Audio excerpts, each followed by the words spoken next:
तो हेलो साथियों, नमस्कार। आपके अपने यूट्यूब चैनल चालिया स्मार्ट स्टडी में हार्दिक अभिनंदन व स्वागत। आज हमारा बहुत ही महत्वपूर्ण संज्ञा के बारे में अध्ययन करेंगे। संज्ञा का टॉपिक हर कक्षा में पढ़ने वाले विद्यार्थियों के साथ साथ प्रतियोगिता परीक्षाओं की तैयारी करने वाले विद्यार्थियों के लिए भी बहुत ही महत्वपूर्ण इंपॉर्टेंट है। ये नोट्स टाइप क्लास आप सभी के लिए बहुत ही महत्वपूर्ण और इम्पोर्टेंट रहने वाली है, तो आप अंत तक बने रहें और संज्ञा को अच्छी तरीके से समझें, जो आपके लिए बहुत ही महत्वपूर्ण और रामबाण क्लास रहने वाली है। जो कक्षा में पढ़ते विद्यार्थी हैं, प्रतियोगिता परीक्षा की तैयारी करने वाले विद्यार्थी हैं, उन सभी के लिए संज्ञा टॉपिक महत्वपूर्ण है और भर्ती परीक्षा में आते भी रहते हैं। ये नोट्स हैं, बहुत ही महत्वपूर्ण इंपॉर्टेंट है। तो सबसे पहले हम संज्ञा की परिभाषा देखते हैं। किसी व्यक्ति, वस्तु, स्थान और भाव इत्यादि का बोध कराने वाले शब्द संज्ञा कहलाते हैं। कोई व्यक्ति, वस्तु या स्थान होगा या भाव का इत्यादि का जो बोध कराया जाएगा वह संज्ञा कहलाएगी। जैसे मोहन ईमानदार लड़का है, तो मोहन व्यक्तिवाचक संज्ञा है, ईमानदार भाववाचक संज्ञा है और लड़का एक जातिवाचक संज्ञा है।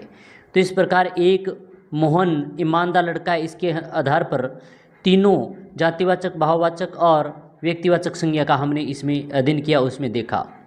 अब बात करते हैं संज्ञा के भेद पर चर्चा करते हैं। संज्ञा के भेद तीन होते हैं। एक होता है व्यक्तिवाचक संज्ञा, दूसरा होता है जातिवाचक संज्ञा, और जातिवाचक संज्ञा के भी दो अन्य भेद होते हैं, समूहवाचक संज्ञा और द्रव्यवाचक संज्ञा। वैसे मूल रूप से तो संज्ञा के तीन ही भेद होते हैं, मगर वैसे पूछे तो 5 भेद होते हैं, जिसमें से समूहवाचक और द्रव्यवाचक संज्ञा की और भेद होते हैं। तीसरा है भाववाचक संज्ञा। व्यक्तिवाचक, जातिवाचक और जातिवाचक की दो भी, समूहवाचक और द्रव्यवाचक, और तीसरा होता है भाववाचक संज्ञा। अब बात करते हैं सबसे पहले व्यक्तिवाचक संज्ञा। व्यक्तिवाचक संज्ञा क्या होता है, इसकी परिभाषा क्या है और व्यक्तिवाचक संज्ञा कहाँ कहाँ होती है, इस पर चर्चा करते हैं। किसी व्यक्ति, वस्तु, स्थान इत्यादि के निश्चित नाम का बोध कराने वाले शब्द को व्यक्तिवाचक संज्ञा कहते हैं। यानी किसी व्यक्ति होगा या कोई वस्तु या स्थान इत्यादि का महत्वपूर्ण यानी निश्चितता का बोध कराए जाएंगे तो वहाँ व्यक्तिवाचक संज्ञा होगी। अब व्यक्तियों में जैसे मोहन है, राधा, श्याम, निखिल, शीला, कार्तिक, सीमा, संगीता, अनिल, दीक्षा और पार्वती आदि ये महत्वपूर्ण व्यक्तियों के नाम है। इन सभी में जहाँ पर नाम आएगा, नाम विशेष होगा, वहाँ पर व्यक्तिवाचक संज्ञा होगी। अब बात करते हैं वस्तु के नाम की। बात करें तो उषा पंखा है, सेलो कुर्सी, Texla TV, LG fridge, Khaitan cooler आदि ये वस्तुओं के नाम हैं, और नाम विशेष जो आती हैं वो व्यक्तिवाचक संज्ञा, व्यक्तिवाचक संज्ञा के अंदर इन वस्तुओं के नाम आएंगे। अगर सीधा ही दिया हो पंखा तो पंखे की जाति के अनुसार ये जातिवाचक संज्ञा में आता है, मगर वस्तुओं के नाम विशेष दिए हुए तो वहाँ पर व्यक्तिवाचक संज्ञा अंतर्गत आएगा। तीसरा, स्थानों के नाम। भारत, दिल्ली, अमेरिका, जयपुर, जोधपुर, बिलाड़ा, दीपलाना, अरावली और गंगा इत्यादि ये बहुत ही महत्वपूर्ण स्थानों के नाम हैं जो व्यक्तिवाचक संज्ञा के अंतर्गत आते हैं। अब विशेष की बात करते हैं। महत्वपूर्ण विशेष में दिया गया है कि व्यक्तिवाचक संज्ञा का प्रयोग हमेशा एक वचन में किया जाता है। व्यक्तिवाचक संज्ञा होती है, उसका हमेशा एक बात याद रखनी है कि उसका प्रयोग है वो एक वचन में किया जाएगा, और ऐसे एक वचन में किया जाएगा जिसका बहुवचन न बने, यानी वो एक वचन जिसका बहुवचन नहीं बनता है, ऐसे एक वचन का प्रयोग इसमें किया जाता है व्यक्तिवाचक संज्ञा के अंतर्गत। अब बात है दूसरा, जातिवाचक संज्ञा। किसी व्यक्ति, वस्तु, स्थान इत्यादि की पूरी जाति, वर्ग या समूह का बोध कराने वाले शब्द जातिवाचक संज्ञा कहलाती है। यानी कोई भी व्यक्ति होगा, कोई भी वस्तु होगी, स्थान होगा और आदि पूरी जाति या समूह का बोध कराने वाले जो शब्द होंगे वो जातिवाचक संज्ञा के अंतर्गत आएंगे। जैसे बात करते हैं व्यक्ति, जैसे मनुष्य है, स्त्री, पुरुष, लड़का, पशु, पक्षी, गाय, बकरी, तोता, कबूतर, बिल्ली, कुत्ता इत्यादि ऐसे व्यक्तियों के नाम हैं जो जातिवाचक संज्ञा के अंतर्गत आते हैं। इसी प्रकार बात करते हैं वस्तुओं के नाम की। बात करें, पंखा, टीवी, कूलर, फ्रिज, कुर्सी, मेज, पेन, पुस्तक, मोबाइल इत्यादि ऐसे वस्तुओं के नाम आएंगे तो वो जातिवाचक संज्ञा के अंतर्गत आते हैं। मगर पंखा, सेलो पंखा, टेक्सला टीवी इस प्रकार नाम से आते हैं तो वो व्यक्तिवाचक संज्ञा के अंतर्गत होती हैं, मगर अगर सीधा ही पंखा दिया हुआ हो, टीवी दिया हो, कूलर दिया हुआ, तो वो जातिवाचक संज्ञा के अंतर्गत आएगा।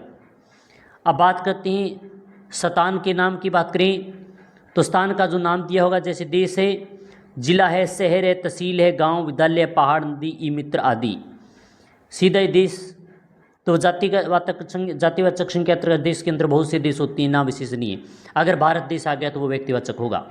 मगर सीधा देश, जिला जैसे हनुमानगढ़ चूरू जिला आ गया तो विशेष होगा तो व्यक्तिवाचक संज्ञा के अंतर्गत आएगा। मगर सीधा जिला और शहर दिया होगा तो वह जातिवाचक संज्ञा के अंतर्गत आएगा। अब इसमें भी विशेष टॉपिक महत्वपूर्ण बिंदु पर बात करते हैं। जातिवाचक संज्ञा का प्रयोग हमेशा बहुवचन में किया जाता है, यानी जातिवाचक संज्ञा होगी उसका हमेशा हम बहुवचन में प्रयोग करेंगे, अर्थात ऐसे एक वचन का प्रयोग किया जाएगा जिसमें बहुवचन बन सके। यानी ऐसा एक वचन का प्रयोग जो बहुवचन बन सके, ऐसे ही बहुवचनों का प्रयोग जातिवाचक संज्ञा के अंतर्गत आता है, संज्ञा के अंतर्गत आता है। और व्यक्तिवाचक संज्ञा हमेशा एक वचन में आएगी, ये बात भी हमेशा याद रखने वाली बात है। अब जातिवाचक संज्ञा की बात करते हैं तो जातिवाचक संज्ञा के दो भेद होते हैं, द्रव्यवाचक संज्ञा और समूहवाचक या समुदायवाचक संज्ञा भी जिसको कहते हैं। द्रव्यवाचक संज्ञा की बात करें, वे जातिवाचक संज्ञा शब्द जो किसी द्रव्य पदार्थ का बोध कराती है द्रव्यवाचक संज्ञा शब्द कहलाते हैं। अब द्रव्यवाचक जातिवाचक जो संज्ञा होती है उनमें कौन से शब्द, जैसे सोना, चांदी, तांबा, दूध, पानी, तेल, गैस, डीजल और पेट्रोल आदि, ये ऐसे जो शब्द दिए गए हैं वो द्रव्यवाचक संज्ञा का बोध कराते हैं, तो ये जातिवाचक संज्ञा के अंतर्गत आती है, संज्ञा के अंतर्गत आती है। दूसरा है समुदायवाचक संज्ञा या फिर समूहवाचक संज्ञा। वे जातिवाचक संज्ञा शब्द जो किसी समूह है या समुदाय का बोध कराते हैं समुदायवाचक समूहवाचक संज्ञा शब्द कहलाते हैं। यानी कोई समूह का या फिर विशेष जाति का बोध कराया जाता है, समूह का समुदाय का बोध कराया जाता है, तो वहाँ समूहवाचक या समुदायवाचक संज्ञा होगी। जैसे बात करते हैं सभा है, सेना है, पुलिस, सम्मेलन, गिरोह है, जत्था, टोली, टीवी, दल आदि, ऐसे बहुत से ऐसे शब्द दिए गए हैं जो एक समूह या समुदाय का बोध करेंगे। जैसे सेना, तो सेना में बहुत सारे होते हैं, पुलिस में बहुत सारे पुलिस वाले होंगे, सम्मेलन कोई होगा तो उसमें बहुत सारे लोग होंगे, तो इस समूह का बोध कराया जाएगा। तो यहाँ पर समूह या समुदायवाचक संज्ञा होगी। अब आता है तीसरा भाववाचक संज्ञा। जिस संज्ञा शब्द से किसी पदार्थ में गुण, दोष, धर्म, अवस्था, भाव, विभिन्न व्यापार आदि का बोध होता है उसे भाववाचक संज्ञा कहते हैं। यानी वो संज्ञा शब्द जो किसी गुण का, धर्म का, अवस्था का, भाव का आदि का बोध कराया जाएगा तो वहाँ पर भाववाचक संज्ञा शब्द होगी।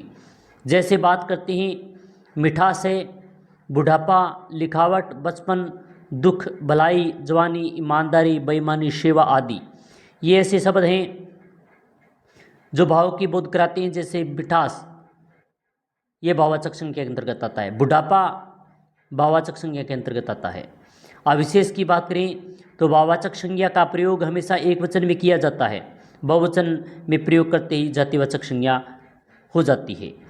यानी भाववाचक संज्ञा का प्रयोग हमेशा एक वचन में किया जाएगा।